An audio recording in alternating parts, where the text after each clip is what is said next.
Welcome to Accountable, where your business is our business. Hosted by David R. Peters.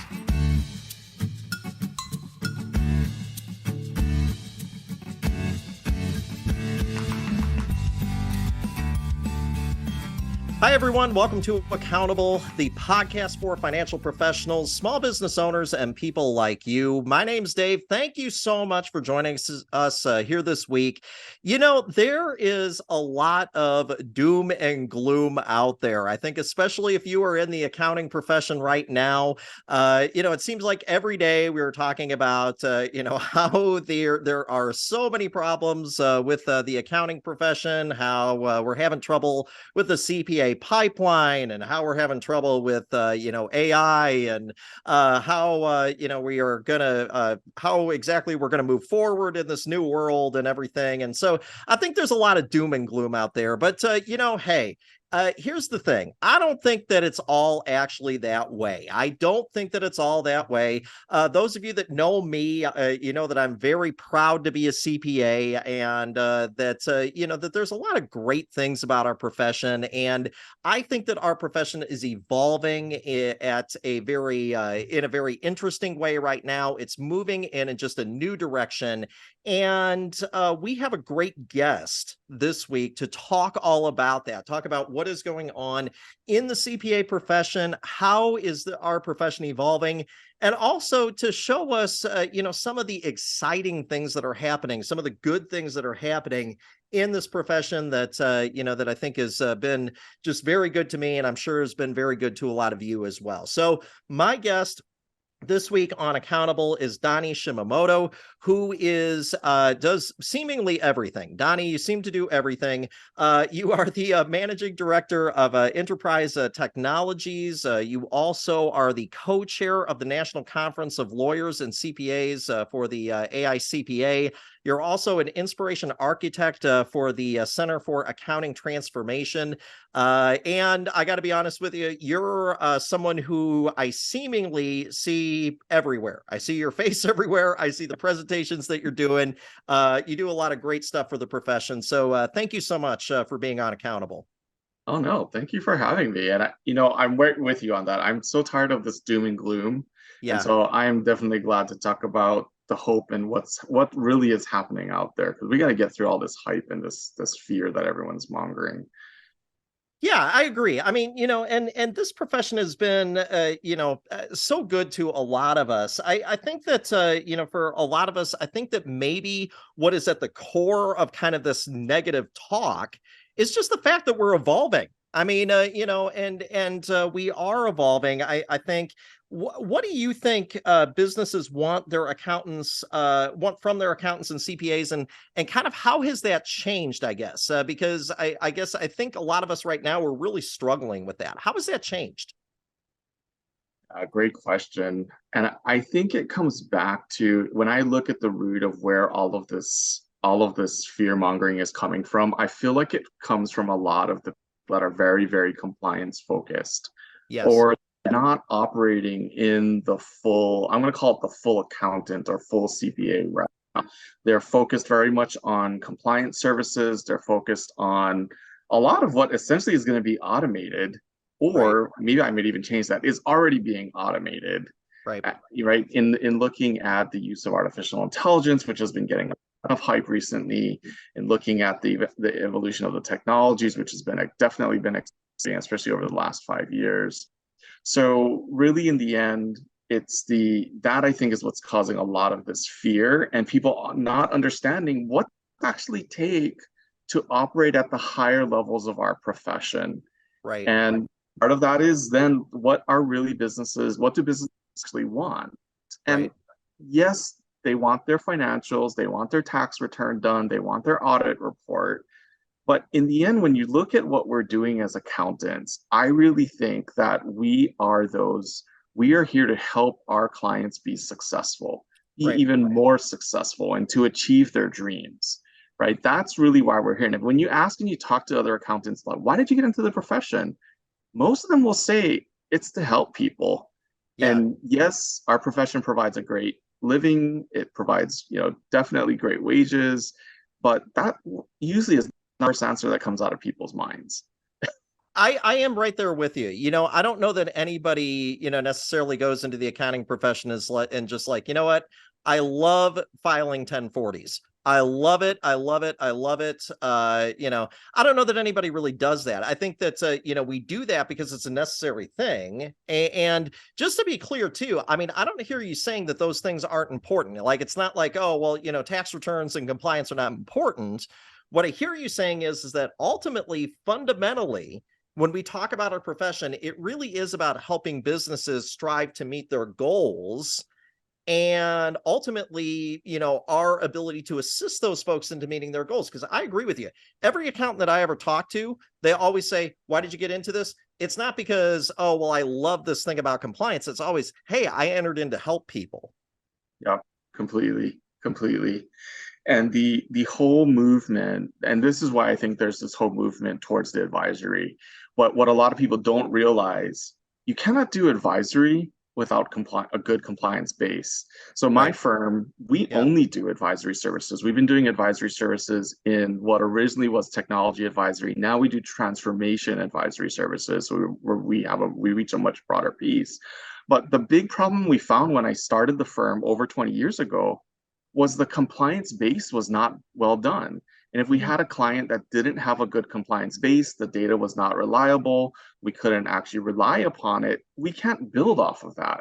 If you do data analytics on data that's bad, you're going to get bad analytics. It's going to tell you the wrong things, right? Sure. So we found we actually had to go back and help to really to get this base of what is your data, what is like, can we rely upon that data? We had to focus on that a lot in the beginning of when I started my firm. Now we've switched to where we're really focused on this advisory piece and the transformation, whether it's finance transformation, audit transformation, tax transformation.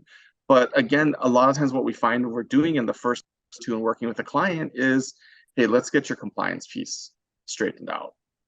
Yeah. I believe a wise college professor of mine once called that garbage in, garbage out, GIGO, right? Yeah. Again, the compliance piece is important, but I think the part that I think you're hitting on is that firms and businesses and partners, they want more than that. It's not just enough to come up to the line. Well, hey, we got you to the point where you now have accurate data. It's about helping those companies and those partners make the right decisions and know how to utilize that data in a way that's going to make them better. Completely. And that makes me think too back to, the AI CPA. I was on the CPA Horizons panel advisory board. Wow, that was like probably 12 years ago, I think 11, 12 years ago at this point. But in that one, we revisited the purpose of CPA. And the purpose of CPA is to make sense of a changing and complex world. That is really why we're here. So that simple stuff, like super small businesses, that's not what we're here for. We're not competing with the Intuits and TurboTax, or if you are, you're not operating at the professional level, because eventually that's going to continue to move forward. Really what we need to do is to help look more forward into the future and say, okay, what could happen? What are the potentials? And I think the pandemic really showed the potential value that we can provide better, because at that point, they were going to lose their businesses, they were going to lose homes, and it was a call to action to our profession to come in and say, wait, stop, let's assess the situation, let's figure out what we can do. Can we get you PPP funds? Can we get you, ERA? Well, not ERA, that's the new one. That's a dangerous one. But let's, the EIDLs, like, let's go and look at the stuff and let's figure that out. That's our job. It's really to help people look for that future and figure out, how can I act successful? And I think a lot of CFOs, I think if they take a step back, I think that they definitely know that. I've often talked about, the accountant kind of within the company as being kind of the voice of reason. You're the one that makes sort of sense out of the chaos, out of everything that's going around. And you're right. No better evidence of that than during the pandemic. Completely. Yeah. So talk to me a little bit, because you started to kind of mention some of the technologies and things like that. What are some of the current technologies that you are seeing that can really sort of revolutionize the way that we are doing business, or that we as the profession, I mean, how we operate? I don't know if it's revolutionize is the right word in there too, because these are not like large scale, like it's completely going to change the way we're doing stuff. A Right. lot of what we saw, and this is especially also over the pandemic, is the adoption of technologies we already had. So even something as simple, think about something as simple as Zoom or Right. Teams. Like we've had the ability to do those types of virtual meetings with Skype was actually the first one that came out with it. That was like in early 2000s. That might have Yeah. even been late 1990s, Yep. right? That's been around, but it took the pandemic to get mass adoption of stuff like this. So I don't think people have to look for these revolutionary technologies. They really just need to look at what are they doing that's still very manual, and then go and figure out what are the sets of technologies. I mean, that's a large part of what we're doing today. And we've seen them, our business actually grew over 20% in each of the years from the pandemic forward, because we're just seeing everyone's like, okay, we're ready to adopt now. We're ready to adopt now. And Right. we're like, good. Right. And a lot of them are like, well, we don't want bleeding edge stuff. I'm like, none of this is bleeding edge. All of this has been around for like 5, 6, some even 10 years. It's all ready for adoption. So that's usually the first thing I tell people is just look at where you're doing something manual. Whether it's a simple accounts payable workflow and approvals, are you still manually keying in things for the tax return? Like none of that should be done manually anymore. Yeah. And I think that you hit on kind of an interesting thing there, because a lot of times I think that we look at the technology as being, oh, this is going to be this gigantic change. And maybe that's where some of this fear that we keep talking about, maybe that's where that kind of comes in. When really, I mean, technology is supposed to be a tool. It's not supposed to be something that as my grandmother would say, don't let the tail wag the dog, right? She used to say that all the time. But I mean, it's the use of that technology as a tool to help you do your job, and to be the professional, and so that you can focus in on some of the advisory services and some of the things that are really going to be kind of value adds to your clients and your partners. Completely, completely. So a lot of times what I also tell people is, you know, today start in as if with a blank sheet of paper. If you were starting your firm today, how would you design this process? What would you actually look at? Start with that as a base. Don't start with, well, we're doing this now. What would you actually do if you could start with a clean slate and then figure out, okay, what's the right technologies? The other big mistake I see people do is they go to a conference or they walk a vendor hall or they see an ad and they watch and they go, wow, that's really cool. I wonder how I could use that. That's the Yeah. wrong way. Yeah. You Yeah. don't want that feature all of a sudden driving. Well, I can figure out how I'm going to use that feature. No, no, no. Figure out where the problems are or what you need to do, then figure out the technology that matches to it. And I think that that's a good point. So I want to make sure that folks kind of hear that, because I think what you said there, what I think was pretty important, is to identify the problems first. The problems are what is going to generate the software that we use and stuff like that. I've done that. I mean, I know, like, especially too. I mean, you walk out of these big conferences and stuff like that, and you see the exhibit hall and they got all their cool stuff sitting out there and everything, and you're kind of like, it's interesting, it's exciting, but you don't take the technology and kind of fit it into your business. What you do is you take a problem and you try to fix it with tools. Right? And if you've defined that problem, then that's the way to approach the vendor, to say, this is the problem I'm having right now. Tell me how you fix this. And then sometimes you only know that one vendor. So one of the other things you can do is tell the vendor, well, tell me who your biggest competitors are and Yeah. why are you better than them? Now, of course, Right. you're going to take everything they say with a grain of salt because they're talking about their competitors. Yeah, sure. But at least now, all of a sudden, they've identified for you who are your alternatives. So if you only know one, the vendor can tell you who the alternatives are. Yeah. So you just don't want to tell them, well, tell me who your alternatives are so I can go look at them, right? You got to ask it in the right way. So tell me who your competitors are and why are you better than them? I think that's a great way to approach it. You mentioned something kind of interesting there. You said that a lot of times that that you ask the folks that are your clients, asking them to kind of start with a clean slate. I would imagine that that's probably a pretty tough exercise. Is there maybe anything that you know, for some of our listeners that maybe are thinking about this, is there how do you sort of frame that up for folks? I mean, that you know, starting from zero, I just don't think enters into our consciousness real easy. Well, I say zero, but it's not totally zero. So everybody, every firm normally has some type of procedure, whether it's an outline or bullet point list, right? Of like, this is how we do stuff. Yeah. So the thing that I worry about is sometimes it says, well, once you've done this, then give it to so and so because they're going to do that, and then they're going to do this. But that's like the workaround Yeah. sometimes for the Yeah. problem. Right. Instead, kind of revisit and go, okay, well, what if Susie, John, whoever didn't have to do that? How would we change this, right? What should this look like? So it can be start from what you have, but that's also very key is understanding how you do things now. So I'm not saying don't throw everything away that you're doing now. The other things that especially with core finance bookkeeping functions, you know, some of the another starting point is going back to the accounting information systems textbook that you probably Yeah. had like way long Yeah. ago, right? Right. Right. Accounting processes have not changed very much. Right. So you can go back, look at that. What's kind of the base look like? What is it? You know, and you mentioned I speak a lot. There's a ton of my presentations out there where I have processes mapped out for people. They can just use that as a starting point as well. So I'm always happy to share those with people. If they email me and just go, hey, I'm looking for something on accounts payable, I'm like, here's my presentation, have at it. Like, let me know if you have questions. Yeah, I mean the core business process really hasn't changed too much. I mean, you're still looking at doing the same things. I mean, but ultimately we're just kind of looking to do them in a smarter way, in a better Yes. way. Yeah. Yeah.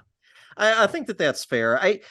So I mean, we're talking today about kind of improving the profession. So you know, and I think you've already kind of hit on some of this stuff. I mean, ways that you might improve the profession, but you know, the magic wand question is always an interesting one. I think, especially for you know guests like you, because you know you've seen a lot, and you're out there and you're working with clients, and you're seeing a lot of these problems that our profession is having kind of head on. If you had a magic wand and you were able to improve the profession right now, what would that look like? What's kind of do you feel like is kind of the main thing that we as a profession need to improve? Definitely comes back to people practices. So Yeah. that's going to tie back to what you said earlier, you know, the whole like being overworked and all of that. I also think there's definitely I don't want to call it a myth because I know it actually occurs. And, you know, we see it a lot, especially in very large firms where they really are still, it's the mill and they're burning through people. Yeah. But, you know, as part of my role as the co-chair of the AICPA's National Conference of Lawyers and CPAs, we actually had a meeting and we have a variety of different sizes of firms represented on that committee. And we were actually discussing, you know, what are the people practices that you're doing? There's quite a number of large firms that are actually looking at more work-life balance. I was actually just listening to a podcast this morning as well with actually I listened to two podcasts within the past week. One was Deloitte Consulting and the other one was on Moss Adams. And Uh-huh. both of them as leaders of those organizations were talking about their people and how they are, you know, trying to change the culture and they're listening more and they're really looking at the whole person, not just what's your billable hours or you Yeah. know what's happening and how are you actually engaging teams. I also just read some research last week. A CPA/professor colleague of mine, Amy Cooper, she actually did research on creating belonging in firms. What makes people stay with firms? And she looked at two major aspects. One was employee embeddedness, and the other one was employee engagement. So we talk a lot about employee engagement. We don't talk as much about employee embeddedness. But Yeah. when you look at the concepts, what it's essentially saying is help people feel like they belong and that they're a part of the firm. They're not just a cog in the machine. So whether it's one-on-one meetings with people, whether it's this whole DEI movement and being more accepting of others and understanding where other people are coming from, which in the end really is leading towards diversity of thought, which Right. is then the competitive advantage that drives us to provide better solutions for our clients coming from all different types of angles rather than just a single view. Well, so a couple of things. First of all, we need to do a shout out to Amy Cooper. I know Amy, and she does a fantastic job. So if you haven't checked out her research there, you really should. The other thing, though, that I think that you're hitting on the right piece. I think that the mindset, though, and I don't know what it is. I'd be curious to hear what you would say about this. I think with CPAs, I mean, we just have this kind of, this billable hours type of mindset. And I think I don't know if it's in how we're wired or what exactly it is, but we're convinced that just, I mean, if we, work hard enough, work through it enough, put in enough time, that we're going to overcome. I also think that we kind of take this weird pride. I mentioned this on previous podcasts, that we take kind of this weird pride in our billable hours. Donnie, you only put in, 90 hours last week. I put in 95. Therefore, I must therefore be better. It's a weird way to win if we really think about it. But I mean, how do you get outside of that?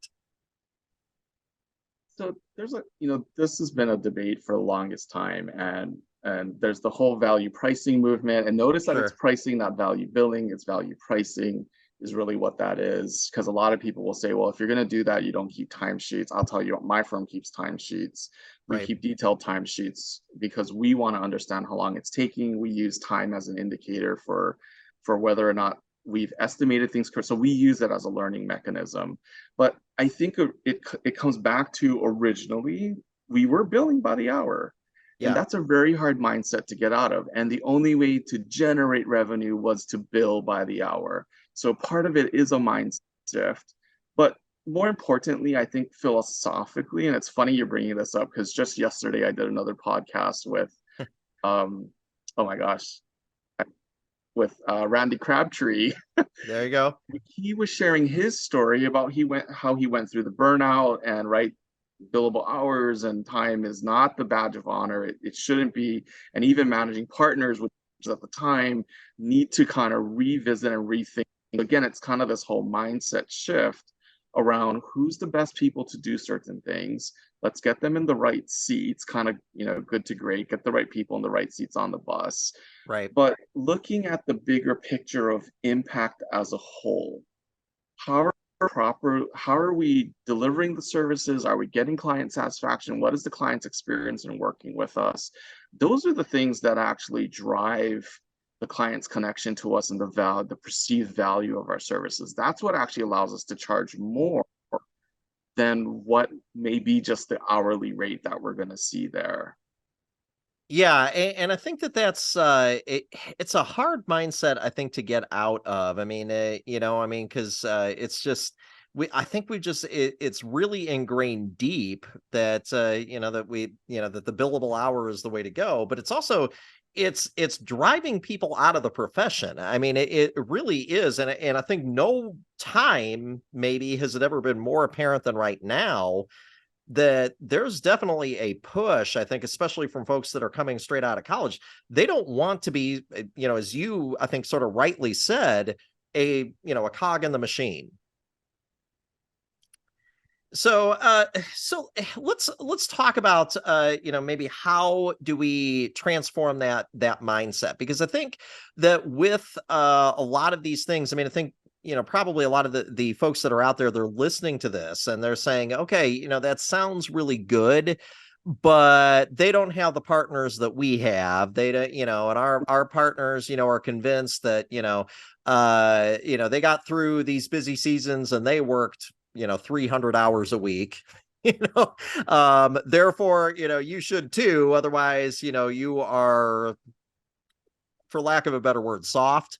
You are not sort of up to snuff to what we want. And so how do you begin that conversation? Because I think that's probably what a lot of folks are thinking about is how do I even start? So the first thing I always respond to that is, I know all of us, and I'm a Gen X, so I'm at the tail end of Gen X, but we all heard these stories of our grandparents or whoever, right? That walked uphill both ways to school in the snow, both ways. Yeah, right, right. Walk up there both ways, right? Yeah. And I don't know whether these especially if it's the older partners, them saying these stories, well, we used to work this. I'm like, that is exactly that story. He used to walk uphill both ways, in the snow both ways. None of us believe those stories. And yes, I know you probably actually did it. That's not the reality of today. And a lot of people like to also say, well, it's the younger generation and all this stuff. And I'm like, no, if you really look at it, all of us would rather have more balanced lives working all the time. I don't think any of us would turn that down. Some of us may just be willing to compromise a little more.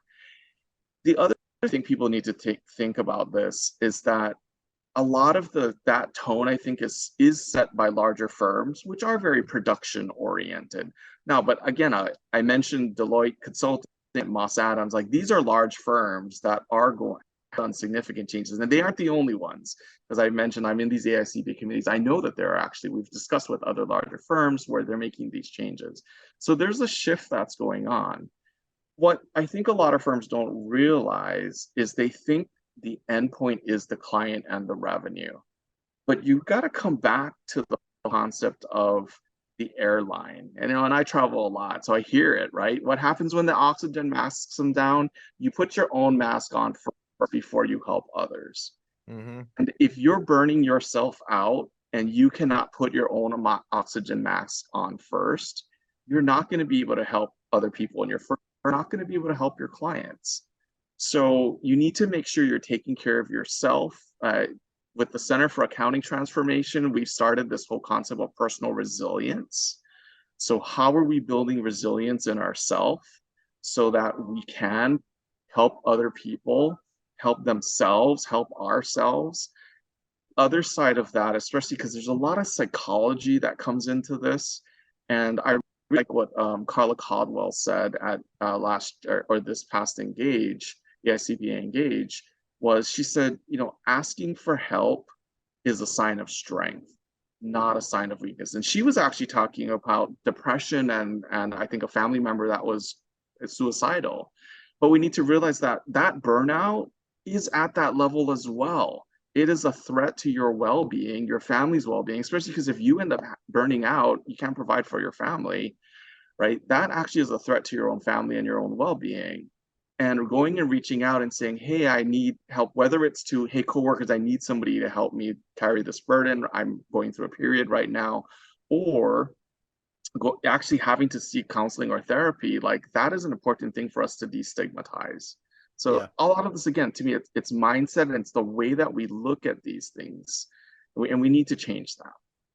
And I think it's interesting because I think you started there by saying that it starts with you. I mean, it starts with you first. You made the analogy to the oxygen mask on the airplane, and I think that's an important one to remember is that if we are going to make sort of true change, I mean, it's got to start with us. Before it's going to go any further. Otherwise, I think that otherwise I do think that we get stuck in kind of that mindset. So I think that's a good point.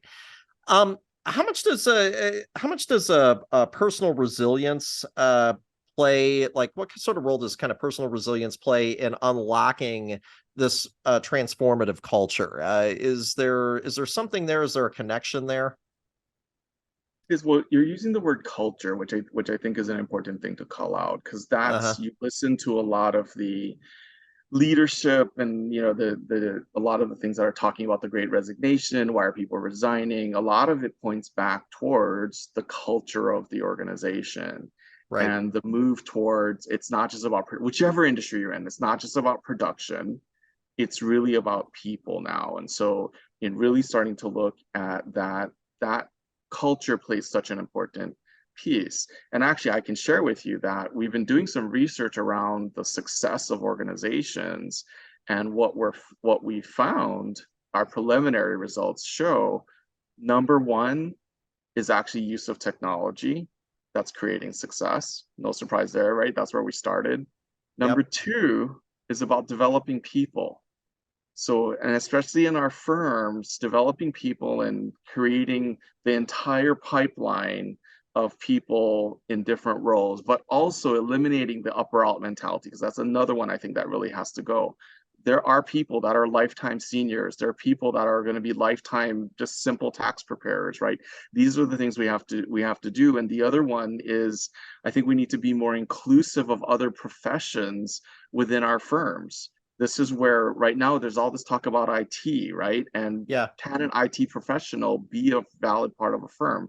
They can. They also need to not be seen as a second-class citizen in the firm. Good So point.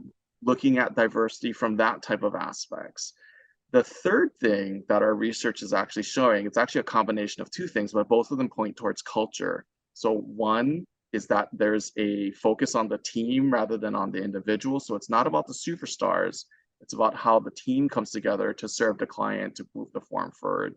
And the other one was actually strong mission, vision, values, culture to the firm itself. Yeah. So those three elements together are what is the differentiating for firms that we're seeing are more successful, like perfect 10 on a scale of 1 to 10, perfect 10s. Those are the things that are distinguishing them. And notice the second and third one are both related to people.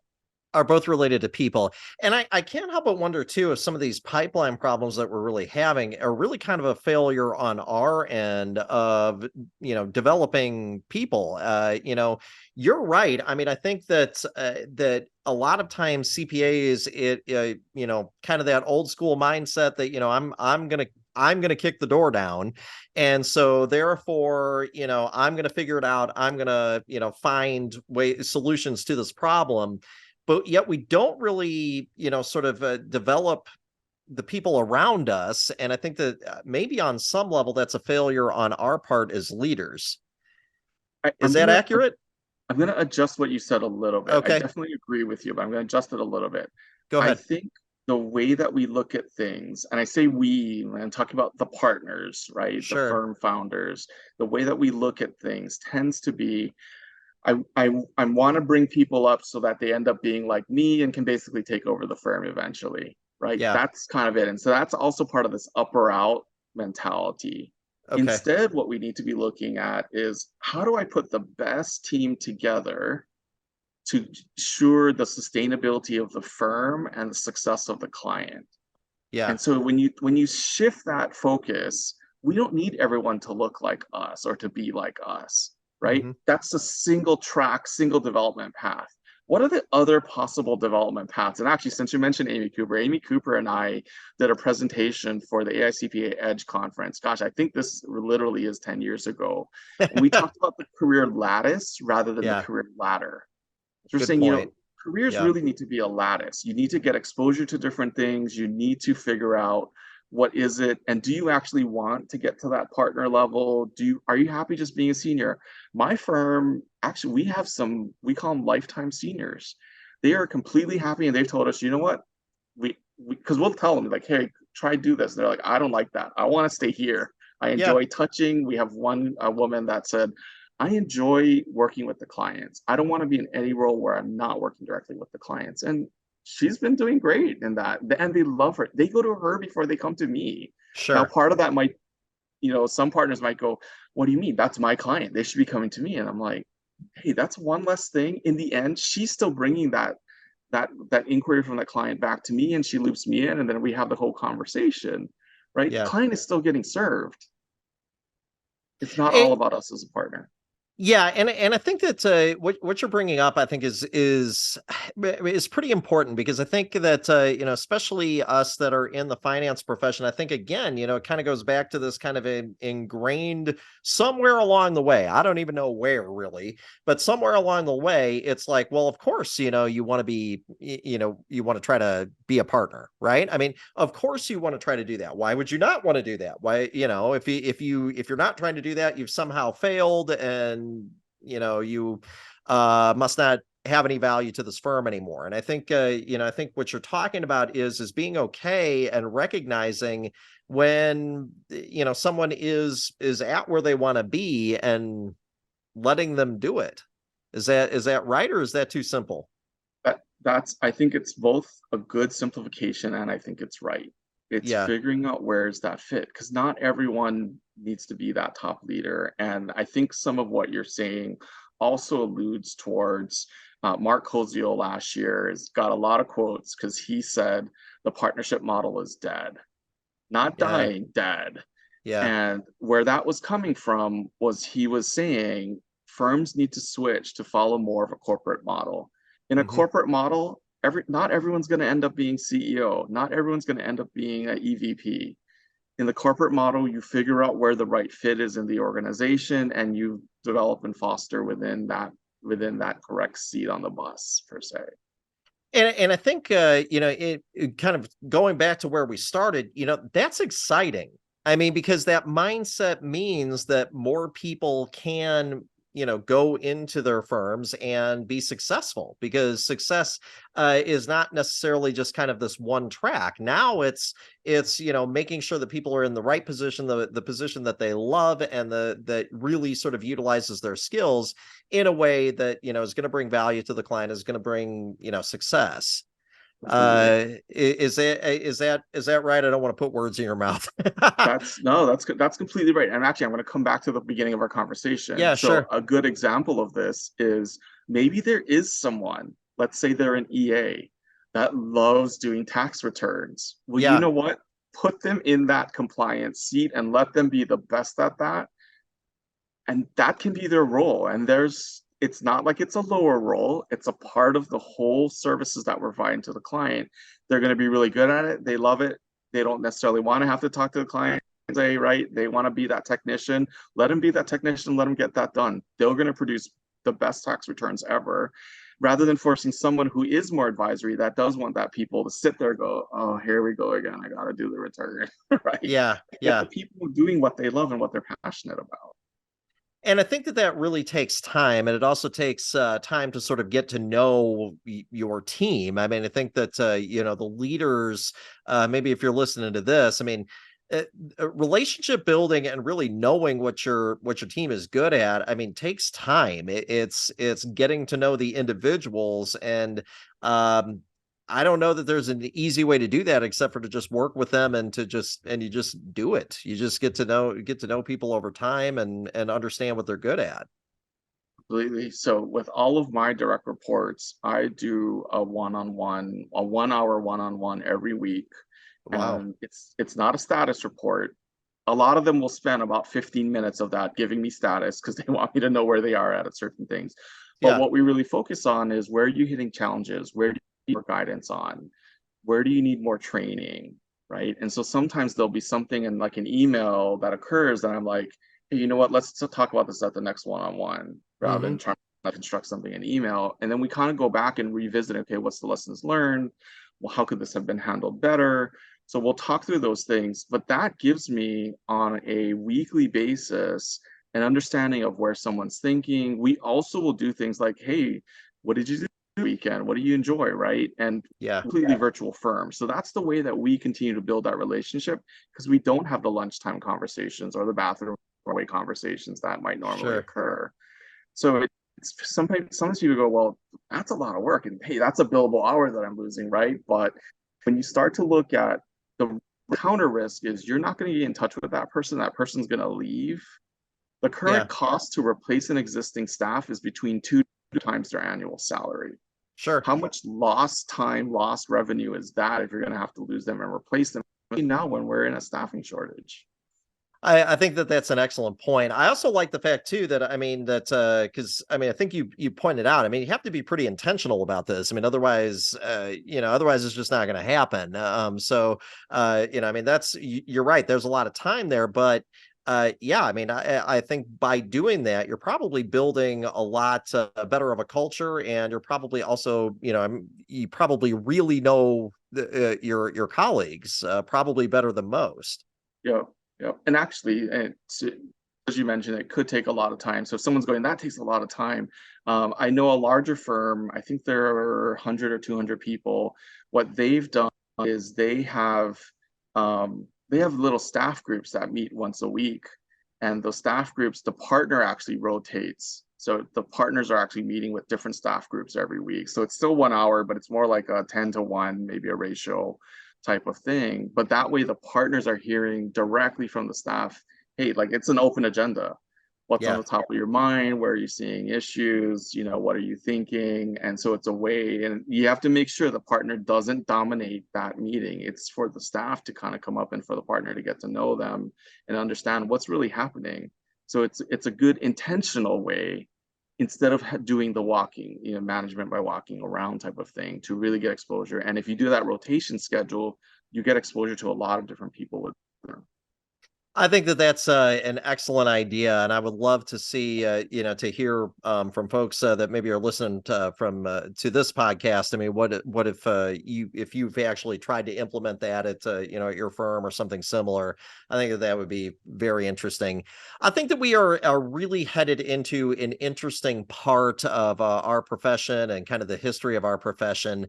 And Donny, I know that you see a lot of this stuff. Again, just kind of talking and just speaking with all the folks that you do. If people would like to get a hold of you, or if they would just would love to hear about some of the resources that you have, some of the things that you can offer, what is the best way for them to get a hold of you? For me, the LinkedIn is the best one to get with me. So it's Donny with a Y and Shimamoto, spelled exactly as it sounds. So that's the best one to get in touch with me. I also push a ton of articles out from outside of our profession with perspectives on this is how this applies. So connect with me on LinkedIn. The one for the Center for Accounting Transformation is improvetheworld.net. So improvetheworld.net, because we believe that actually is our job as accountants, is to help improve the world. And so we're creating a network to improve the world. We've got courses, more information. We've got our personal resilience section that's open to everyone. Lots of resources. That's the whole point of the center, is let's get all the resources that are really helping to transform the profession all in one place. Well, I think that that's great. So, folks, you really should check that out. Donny's got a lot of great resources out there, a lot of good stuff on LinkedIn, too. So be sure to connect with him and be sure to check some of those things out. So I think that we could probably talk about this for a few days, but we're going to go ahead and cut it off now, at least for this episode. So, Donny Shimamoto, thank you so much for being on Accountable. I greatly appreciate it. Thank you for having me. This was fun. All right, everybody. Thanks so much. And join us next time for more Accountable.